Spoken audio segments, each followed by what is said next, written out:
Kagurabachi Chapter 123 was peak as always. 10 out of 10, you know me. Yeah, it's an extra special Bachi Sunday. Extra special because, woo, baby Azami panels, woo! Yeah, oh wait.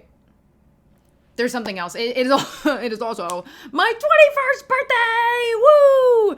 It is my 21st, the big 2-1, that's right. Guess what I've been doing today? Guess what I was doing while I was writing my script? It's party time! Anyways, wouldn't want to spend it any other way. Kagurabachi Sunday! Woo! Look at the stars aligning there. It's a good day. Unfortunately, not much to party about this chapter because other than little baby So-chan, this chapter was kind of bleak. Which we'll get there. There's a lot to yap about this chapter, so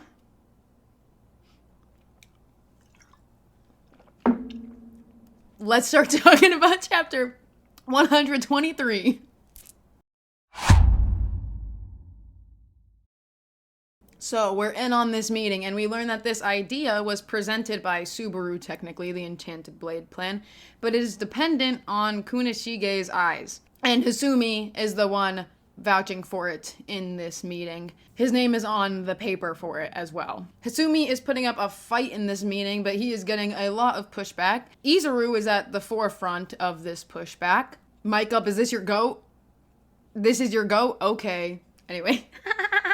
In the present, Izuru is hostile towards Chihiro. We know that he doesn't like Kunishige back then, so him being against it in this meeting makes perfect sense. He's just never fucking liked the guy. And I guess that dislike starts right now. We're seeing the origin of this dislike. And that whole thing that was spoken behind Hasumi's back makes me so sad. They said, he saw Mashiro's corpse, no wonder he's frantic. First off, rude. Second, keep Mashiro's name out your bum mouth. And third, that made me sad. We've got more on the Kagari gland this chapter, and oh boy, is it a doozy. So Hiyuki is in the womb as we speak, and she will be the first flame bone wielder in 400 years. Right? That's kind of wild. We learn that there are complications with finding somebody who is compatible with Flamebone, which makes sense that not just anybody can wield Flamebone, even if they are a part of this clan. They can run tests with Hiyuki and Flamebone when she is 3 months old, and it can be fully wielded a year from now. I think the math on this is that she would be like 6 months old, I think is the math. So their plan is riding on a 6-month-old baby. Okay, like, fuck. You've heard of hydrogen bomb versus coughing baby. Get a load of hydrogen baby. That's right. They straight up say, verbatim, that counting on a 6-month-old baby to win them their war is more realistic than the creation of the Enchanted Blades. Even though the Mikaboshi can literally wield Dot and Seki, it can be wielded. And they want a 6-month-old baby to win them the war. What are we doing? What the fuck are we doing? We get the chapter title reveal after this, and the chapter is called Chiaki, which felt like a very sudden switch, but by the end it made a lot of sense, of course. I like this because chapter 116, where Chiaki is introduced and we get to know her for the first time, the chapter is called Princess, and it's because a lot of that chapter consists of us learning about her duties and her pushing down her feelings towards Kunishige and also yearning for playing with the other neighborhood boys. She's missing her friends, but she's focusing on her duties as princess. And I'm going to be jumping ahead for a second for this chapter, but I don't care. So this chapter is called Chiaki in comparison to chapter 116, which is called Princess. In this chapter, where it's just her actual name, she advocates for herself, saying that her duties don't matter if she can't keep her loved one safe. She says, the me that is Princess Soga isn't important to me. And she gives herself up. This isn't the princess. This is Chiaki. Let Hokuzono cook. Oh my god, let him cook. The stove is on. It's not burnt. It's not undercooked. It's superb. And while we're jumping around, I want to point out the parallel with these two panels. With Chiaki admiring the old Soga clan princess for her beauty, and then her being in the same position and another servant from far away is admiring Chiaki's beauty. Well, in reality, she does not want to be in this situation that she is in. But you've got someone looking from far away and admiring, just like she did back then. It's really good stuff. Hokazono, you're a genius. So back to where we were, Chiaki and Kunishige are going to kill me dead. Like, oh my gosh. Because she awakened her very, very important prophecy sorcery, but she acquaints that day with being the last time she touched Kunishige. I feel insane. This page is so cute, but I was also like, that boy better get a damn smile on his face right now. Like, what are we doing? You've got your girl on your back, and you've got a flat face. What's that about? But then she was unconscious, we learned. So not much to be smiling about. Fair enough, King. I'm sorry, Kunishige. I revoked my scolding of him. But speaking of scolding, he got yelled at by Chiaki's mom. And it's like, dude, she just carried your unconscious daughter, piggyback, carried her home. Like, chill the fuck out. As far as I'm concerned, that's a little gentleman right there. That's a fucking gentleman. You should want your daughter with someone like Kunishige, who cares about her so much. I'm gonna fight her mom. Yep, that's right. Boxing match. And after this moment, of course, we get the beautiful all-timer panels right here. We've got dumb, dumber, dumbest in order. Look at my little guys. Absolutely adorable. And you know me. If you've been here before, Azami champion right here. Azami Nation, that's me, okay? I've got my reaction recorded to this, so here's that. That's so fucking cute. Mm-hmm. Aww. Go to the next page, Diva. So-chan!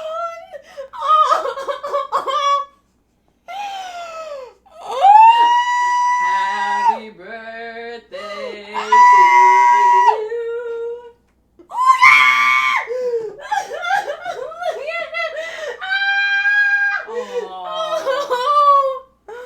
Stop it! Oh my God. I said it in my reaction already, but So-chan is actually the cutest little nickname ever. It's so adorable. Like, my little baby of the group, that's who he is. He's the little baby of the group, so it's super fitting and adorable. I love it. I also love Shiba's nickname that he is given by Chiaki, which is Sogo.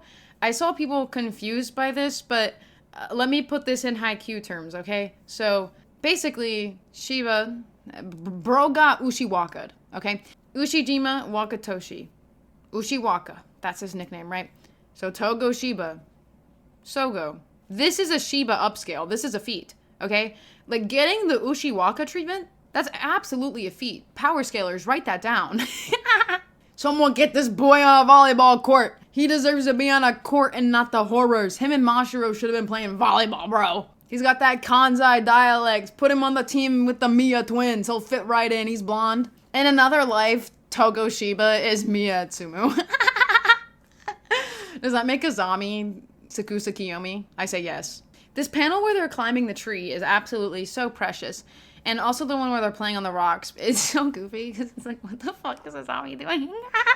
It's like, he's just crouched down on the rocks. Like, what is wrong with this little weirdo? Speaking of Azami, I was kind of shocked to see that he has the earrings as well, like when he's even like a little itty bitty baby. Because I assumed that would be like when he's a little older as like an act of rebellion. But no, he was little rocking those earrings. So like maybe just Azami knew who he was from a very young age. And like he just had himself figured out. I mean, he was rocking that emo ass haircut as a kid too. But actually, while we're here, like some food for thought, okay? Does Azami actually have an emo haircut? Or is he just actually, like, missing his right eye or something? Like, is there something going on with his right eye? Is there, like, a scar underneath there or something? Who knows? I don't know. Shiba passing notes through the ceiling is fucking crazy work. Like, that man was working overtime, bro. Wingman of the century right there for both parties involved. Is Shiba a shipping daughter? Hold on now. Let me, like, activate my neurons. Yeah, he was. I decided just now. We've got that connection, you know, like telepathy. Chiaki said that after the incident where she was passing letters with... Fuck. Chiaki said after the incident where she was caught passing letters, she had a vision, and it made her concerned for Kunishige's safety, okay? And it is a panel of a collapsing building. And it is the same as chapter 102. Yup, that's right. It's the slight glimpse from Yura's past. That's Yura right there. You see him?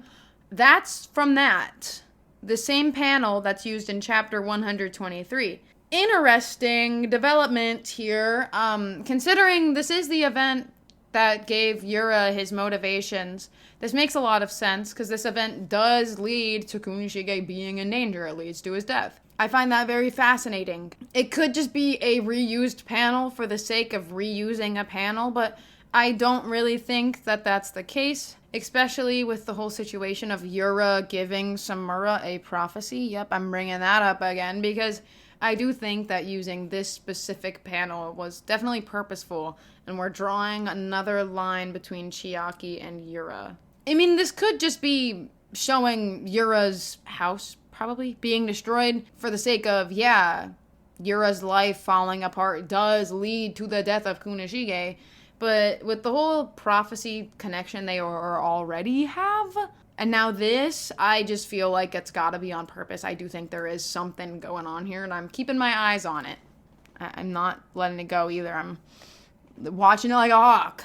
I brought it up already, but I do actually really like this moment of Chiaki wanting to give herself over. It is desperate, it is emotional, and she cares so much, and I think that's really good characterization for her.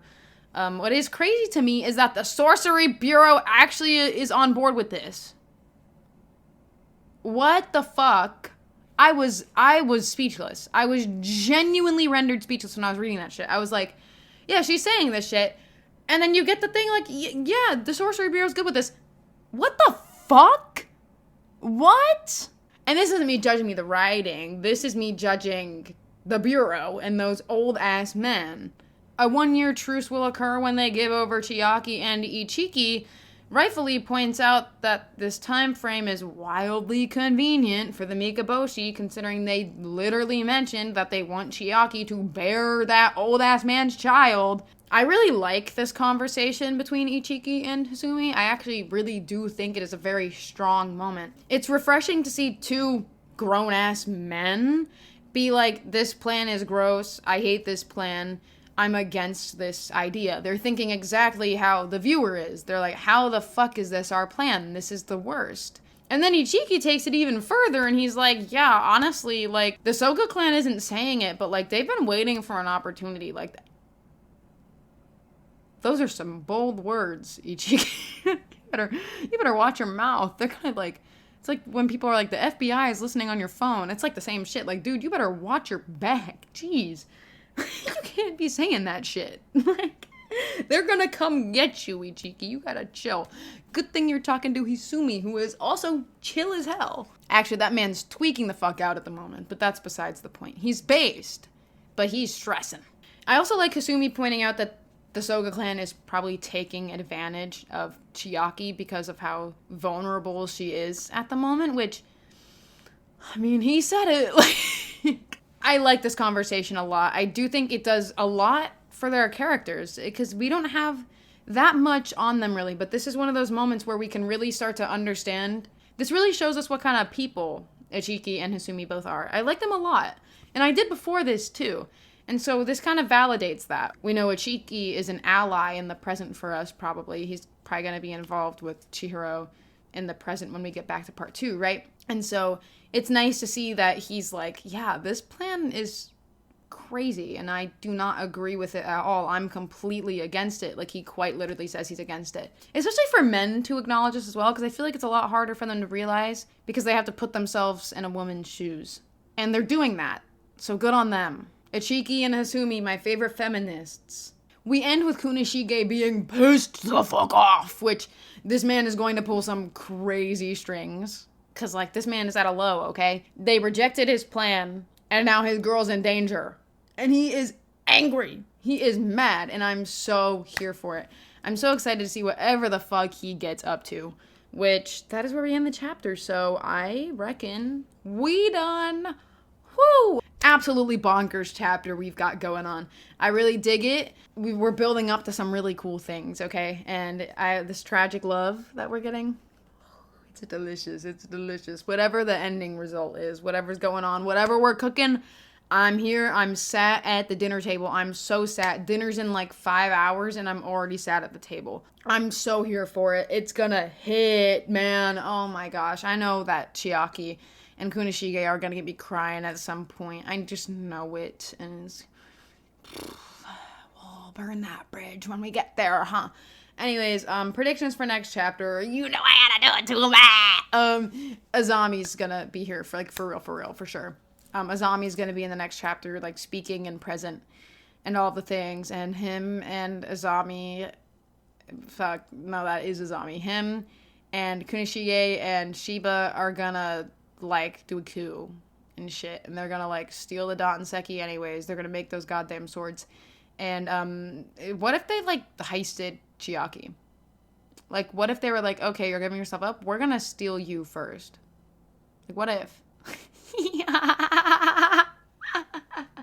Predictions with the Bachi girl. That's right. The friends are gonna kidnap their bestie. That's right. Truth nuke. Subscribe to the channel. I make Kagurabachi Chapter videos every single week. Yup. That's what I do. We've got some exciting things coming up. We do. Am I gonna elaborate? I guess not, but it's true. Like this video as well. Like, I like Kagurabachi, and you like Kagurabachi because you're watching this video and you made it this far. Woo! Comment down below. I love reading what you have to say. Ow! Comment down below. It's true. I do love reading comments. Channel members as well. I have channel members. You get a shout out at the end of every single video, and you also get members only shorts occasionally. It's a good way to support the channel, but also so is subscribing and commenting and liking all those things as well. So, yay! Crazy chapter. Loved it. Thank you so much for watching. Bye-bye. Have a wonderful day. And we're addressing the nations. Azami Nation. Sochan Nation. That's right. Sochan Nation. We fucking won. That's right. I love Azami. I love my little guy. He was so little guy in this chapter. Just the littlest of little guys. The youngest person ever. Chiaki Nation, I'm so sorry for your girl, but also like peak, I reckon, peak. That's the only word I know. I just hit my elbow on my chair. Azami Nation again.